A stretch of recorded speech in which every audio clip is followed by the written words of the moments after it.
with that being said, you big dummies, you getting paid now. Right. Everybody now has an opportunity to pull up their chair and have a seat. For over a year, we've seen Sheryl Swoopes go after Caitlin Clark with wild claims, saying she's a 25-year-old competing against teenagers, downplaying her rookie season, and even insisting no one wants to play with her. The criticism just never seemed to stop.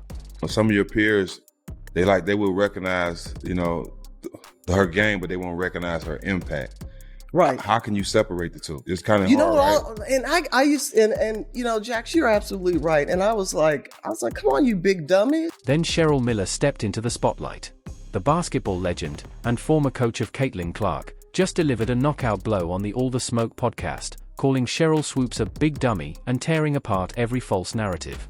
Miller didn't just put Swoopes in her place, her powerful defense of Caitlin Clark also revealed a surprising truth about the future of the Indiana Fever, and fans are buzzing with excitement. Let's get into it. 3-time Player of the Year, 2-time National Championship, 2-time Tournament MVP, first woman to dunk in an organized game, gold medalist. Thank you for making time. Welcome to the show, Cheryl Miller. Before we dive into everything Cheryl Miller had to say, have you ever wondered why one of basketball's legends seems so determined to tear down the WNBA's brightest new star? Let's unpack the bizarre crusade Sheryl Swoopes has waged against Caitlin Clark, from her college days all the way through her rookie season. Let's also talk about how much more experience that gives you over other players coming in, right? So people say, dang, like he or she's killing them, but you have a 25-year-old playing against a 20-year-old. It all started with Swoopes making wildly inaccurate claims about Caitlin Clark's college career. In perhaps her most outrageous statement, Swoopes insisted Clark was a 25-year-old competing against 20-year-olds at Iowa. The truth? Clark was just 22, a fourth-year senior like countless others in college basketball. When called out, Swoopes tried to backpedal, brushing it off as hyperbole tied to COVID eligibility rules, but that weak excuse never held up. Caitlin Clark right now probably takes about 40 shots a game. Here we go. I know you like that. Hell yeah. I said that because when she comes to the league, regardless of what team she goes to that has vets on that team, she probably ain't gonna get 40 shots a game. But Swoopes was just getting warmed up. She claimed Caitlin Clark was jacking up 40 shots a game, painting her as a selfish volume shooter. The reality? Clark averaged just 22. 7 shots per game. The irony? Swoopes herself averaged 19. 2 shots during her senior year, barely 3 fewer than Clark. Talk about throwing stones from a glass house. And when Clark was closing in on the all-time NCAA scoring record, Swoopes switched tactics, questioning the legitimacy of the achievement by suggesting Clark needed a 5th year to break it. You asked me about Caitlin. If you're going to break a record, to me, if it's legitimate, you have to break that record in the same amount of time that that player set it. Okay. Right? So if Kelsey Plum set that record in 4 years, well, Caitlin should have broke that record in 4 years. But because there's a COVID year and then there's another year, you know what I mean? So she's already had an extra year to break that record. So is it truly a broken record? That claim was completely false. Clark shattered the record in just 4 years, the same as countless other college stars. Swoopes conveniently ignored the fact that COVID rules could have given Clark a 5th year, but she never needed it. And when Clark entered the WNBA, Swoopes boldly predicted she wouldn't dominate at the pro level. But as Clark started breaking rookie assist records and proving herself as one of the league's premier playmakers, Swoopes suddenly went quiet. The numbers say it all. Clark closed out her rookie campaign averaging 19. 2 points and a league-leading 8. For assists per game, silencing the critics and locking up Rookie of the Year honors. Didn't say she wouldn't be good. What I said was I didn't think Caitlin or Angel would come into the league and dominate immediately, which I don't think either of them did. Respectfully, there is absolutely no way, even when we're trying to sit here and play semantics about dominating, there's no way that anyone could ever leave this season in saying that both Caitlin Clark and Angel Reese didn't dominate. You would have to further explain what dominance means for you to not sit here and say that a player who is leading the league in assists while averaging 19 to 20 points didn't dominate that season. Perhaps the most telling moment came during Swoopes' appearance on Angel Reese's podcast, where she kept undermining Caitlin Clark while insisting she had no problem with her, a classic case of saying one thing while doing another. known Cheryl since she was in college. I helped do her shoe deal with Nike in 1993, took her to her first SBs. I've known Cheryl, I've coached her, have a lot of respect for her. I called her when Caitlin was still playing at Iowa and she had just broken Maravich's record. And it was all over the place, as you and I have discussed, that there was this quote by Cheryl that said, Caitlin was, 25 years old. She was, however old, 24 years old. She was a fifth-year senior. Right. She was taking 40 shots a game. Her records were illegitimate. The basketball world quickly took notice of this pattern. Eventually, Swoopes was even pulled from broadcasting a Fever game and replaced by Nancy Lieberman, who wasted no time calling out the false narratives being spread about the rookie sensation. I got off the treadmill and I called her as a friend. And I said, you can say whatever you want. You can have your own opinion about anybody, but you do have to get the statistics right. I mean, facts matter. And if you just get ahead of this and just say, hey, I made a mistake on my numbers, then this thing is over and everybody respects you for your opinion. And, you might like Boston. I might like the Yankees. It's okay to have difference of opinions. Well, she got upset with me on the phone, and I was like, Cheryl, I'm not doing anything to hurt you. I'm just sharing. We're talking. And so our relationship, it pretty much is not happening at this point. I tried to talk to her at the Final Four. Right. She didn't want to talk to me. My life's going to be good or great with or without Sheryl Swoopes in my life. The basketball world had been waiting for someone with true credibility to step into the Caitlin Clark conversation. And that moment finally came when Cheryl Miller walked into the All the Smoke podcast studio and lit up the critics. Because when a basketball legend who's actually coached Clark decides she's had enough of the nonsense, you get one of the most authentic and powerful defenses women's basketball has ever seen. Jax, you're absolutely right. And I was like, come on, you big dummies. Is she getting hyped? Yes. But she was in the backyard. She was putting in the same time, sometimes maybe more than you were. Right. Mm-hmm. I can't fault her for what she was given. Miller didn't just casually back Caitlin Clark. She came with fire and precision only a legend of her stature could deliver. Her now viral response to critics like Swoopes said it all in just 2 words. Come on, you big dummies. The studio erupted, but Miller was only getting started. She defended Clark's relentless work ethic with the passion of someone who's seen it firsthand. This wasn't just another talking head rushing to Clark's defense. This was Cheryl Miller, one of the greatest to ever play the game, directly calling out the hypocrisy that's been swirling around the young star. And she pointed out something the haters always seem to ignore. Look, as much as she was given, you can't tell me if that door would have swung the other way where she didn't live up to the hype. Right. Come on, folks are still waiting for it to fall. Exactly. Come on. Yep. So, with that being said, you big dummies, you getting paid now. It's the uncomfortable truth Clark's critics don't want to admit. Her presence has elevated the entire league, including the very paychecks of the players and voices who keep criticizing her. You recently coached the WNBA All-Star game. You spent some time with Caitlin Clark. Best coaching job ever. Best coaching job Best ever. coaching job ever. Being around Caitlin Clark, how was the experience for her? She's such a big star. I mean, the sky's the limit for her. To be around her, just talk about the type of person she is and how much she loves the game. I'm going to be honest because it needs to be said. I can relate to that young lady, and I felt for her. Mm-hmm. I know what it's like to be hated. I know what it's like to be a black woman and hated because of my color. Yeah. What makes Miller's defense so powerful is that she isn't speaking from speculation. She's speaking from direct experience. After coaching Clark in the 2024 WNBA All-Star Game, Miller had a front row seat to evaluate her game beyond the highlight reels. And what she discovered even surprised her. I can't imagine this young lady, I don't want to use hate, but despised. Mm-hmm. And people just having, she brought some on herself a little bit because she's cocky for a good reason. Mm-hmm. Confident. And I love that about her. But to watch the dynamics and the media, they had their narrative. Mm-hmm. And I was pleased and proud to see the narrative wasn't the truth. Behind Miller's technical breakdown of Clark's skills lies something even more powerful, a genuine emotional bond built during Clark's toughest moments. When the Fever finally secured their first win of the 2024 season, Miller didn't just congratulate her. She gave Clark something almost no one else had offered, unconditional support, right when the rookie needed it most. Watching her pass, and I didn't know how talented she was and how well she sees the game in a 3D version. Thinker, defensively a lot better than I thought and gave her credit for. So watching her and just spending a little time.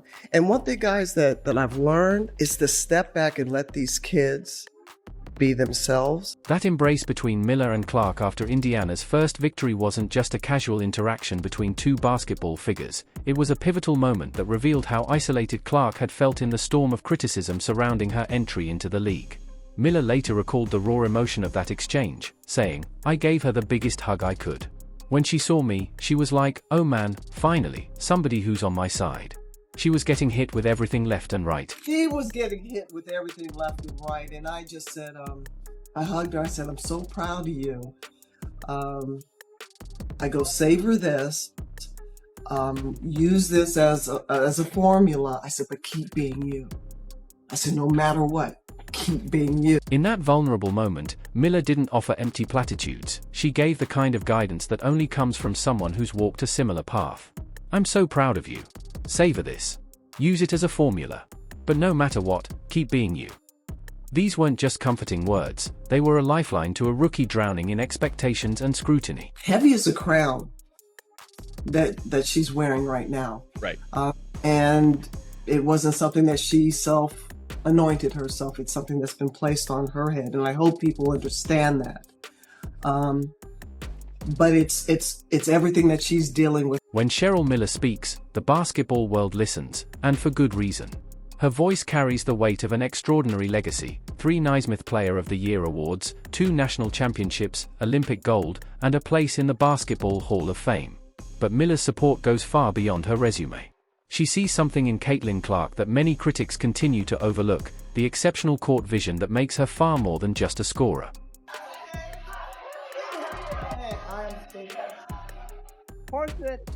And I gave her the biggest hug that I could. And when she saw me, she's like, "Oh man, finally somebody I see that's on my side." Because Right, they can relate. The one thing that I said to her, and she was heading into her senior year, was have fun. No matter all the static, just make sure you find that quiet place. The one thing I don't think people truly appreciate about that young lady's game: she can pass the ball, Miller emphasized, pointing to the skill that elevates Clark from simply great to potentially transcendent. This wasn't just praise, it was validation from someone who knows basketball brilliance when she sees it. You can set a screen for Caitlin. Caitlin don't need a screen. Caitlin's got great handles. The one thing that I don't think people really appreciate about that young lady's game, she can pass the ball. She can't pass. She got great assists. The bounce pass is powerful. which is almost non-existent in the game. What makes Miller's perspective especially valuable is her unique position at the intersection of player development and media narratives. During the 2024 WNBA All-Star Game, she witnessed Clark's greatness firsthand. And with one straightforward observation, she dismantled months of false narratives pushed by the old guard about Clark. I love what they've done for the women's game from a collegiate level to now. And it's working.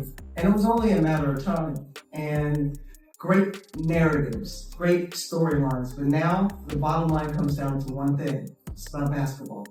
And it's about wins. The All-Star Game wasn't just about busting myths, it marked the beginning of a relationship that could reshape the entire trajectory of the Indiana Fever.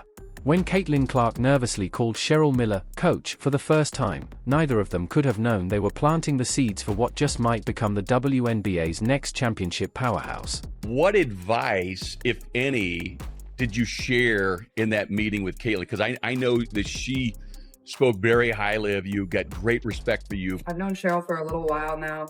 I think her energy, that's what I love about her. Like, it's just contagious, and it's fun. Long before they ever shared the court, Caitlin Clark had been watching Cheryl Miller from afar with unmistakable admiration. Obviously Cheryl, she's one of the pioneers of our game, just an awesome individual, her personality radiates, Clark said, her respect for the legend clear in every word. This wasn't just polite acknowledgement, it was genuine excitement from a young star who understood the privilege of working with greatness. That anticipation only grew as the All-Star coaching announcement approached. For her to get to coach us, it's super exciting for me.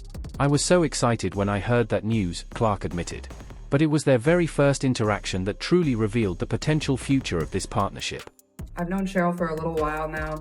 I think her energy, that's what I love about her. Like, it's just contagious, and it's fun. Despite all her confidence on the court, Clark approached Miller with the humility of a student meeting her idol. I called her coach, and she said, "I don't know about that, we'll have to see how I do during the game," Clark recalled with a laugh. That small moment of humility on both sides spoke volumes about the foundation they were building together. What makes this connection so intriguing for Indiana's future is how clearly Miller sees the championship DNA already present in the Fever. After working closely with the team's core, Miller didn't mince words. Indiana has a very, very bright future. Coming from someone with multiple national championships and Olympic gold, that assessment carries the kind of weight insiders can't ignore. Getting to be around those two people that have done so much for the game, for me, is super special. Like, there's still two people that I really look up to and idolize and appreciate everything that they've done, and for them to have this moment too and be a part of it, like, it's just super cool. What impressed Miller most wasn't just Clark's individual talent, it was the collective fearlessness of the entire Fever roster. This is not a team people want to play, Miller observed. Not only are they getting better, but they're confident, and they share no fear, they're fearless. That psychological edge, the willingness to go toe-to-toe with anyone, is exactly what championship teams need when adversity strikes. Perhaps most surprising, though, was Miller's reaction to the team's basketball intelligence. "I did not count on their basketball IQ being that high," she admitted. "I knew it was high, obviously, because they play at this level. But it's one thing to know knowledge, that cerebral dimension, the ability to not just execute plays, but to truly understand the game at its deepest levels, is what separates good teams from great ones." Holy smokes. What an opportunity. And I was excited, like really, really excited, till I found out that the team I'm coaching wants to beat the brakes off our Olympic team. I'm like, okay, the pressure's on. So now we got a game, folks. We're going to have a game, but it's been fantastic. And people that came well before today's game, they were skilled. They were incredible. The spotlight is now enhanced, and give these women credit. They have certainly elevated the game, but there are some truly, truly great players that could play today that played yesterday. And you know what? And I love the way that you said piggyback, because in no way, shape, or form am I not appreciative of where the game is at and the exposure, because we get exposure. Everybody forgot Lynette Woodard until Caitlin Clark broke her scoring record. Looking ahead to the 2025 season, something special is happening in Indiana, and it's bigger than just X's and O's. The bond forming between Caitlin Clark and Cheryl Miller goes beyond respect. It's building the foundation for something that feels championship-worthy. Clark has openly praised Miller as a true pioneer of the game, highlighting how her personality and presence still inspire today's players. What makes their connection so powerful is its authenticity. You can feel that it's real from both sides. Miller, in turn, has been amazed by Clark's abilities, especially her court vision, which she describes as seeing the game in 3D. That's not empty praise, it's recognition from one of basketball's sharpest minds. And when Miller told Clark, "I'm so proud of you. Savor this. Use it as a formula, but keep being you," it wasn't just encouragement.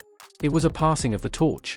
While critics continue their tired campaigns of misinformation, the Clark-Miller alliance shows everything that's right about basketball: respect, mentorship, and generational greatness working together.